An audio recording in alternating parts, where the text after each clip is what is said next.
ഇതാ ഞാൻ പുതിയതൊന്ന് ചെയ്യുന്നു.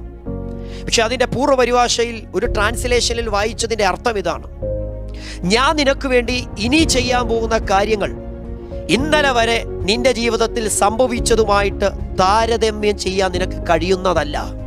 എന്ന് പറഞ്ഞാൽ ദൈവം എൻ്റെയും നിങ്ങളുടെയും ജീവിതത്തിൽ ഇനി ചെയ്യാൻ പോകുന്ന കാര്യത്തെ ഒരു കാര്യവുമായിട്ട് കമ്പയർ ചെയ്യാൻ പറ്റത്തില്ല.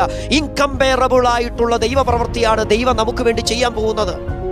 ഏതെങ്കിലും പാസ്റ്റ് ലൈഫ് എക്സ്പീരിയൻസ് നിങ്ങളെ വേദനിപ്പിക്കുന്നുണ്ടെങ്കിൽ, നിരാശയിലേക്ക് കൊണ്ടുപോകുന്നുണ്ടെങ്കിൽ, പ്രാർത്ഥിക്കാൻ കഴിയാതെ ദൈവവചനം വായിക്കാൻ കഴിയാത്ത ഒരു അവസ്ഥയിലാണ് നിങ്ങൾ ഇരിക്കുന്നതെങ്കിൽ, ദൈവത്തിന്റെ വചനം പറയുന്നു, ഇന്നലകളിൽ സംഭവിച്ചു പോയത് ദൈവത്തിനൊരു വിഷയമല്ല.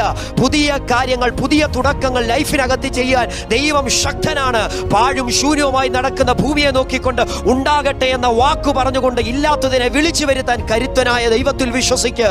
പുതിയ കാര്യങ്ങൾ നമ്മുടെ ലൈഫിന് വേണ്ടി ചെയ്തു തരാൻ ഈ ദൈവം മതിയായവനായ ദൈവമാണ്. അവിടുന്ന് സൃഷ്ട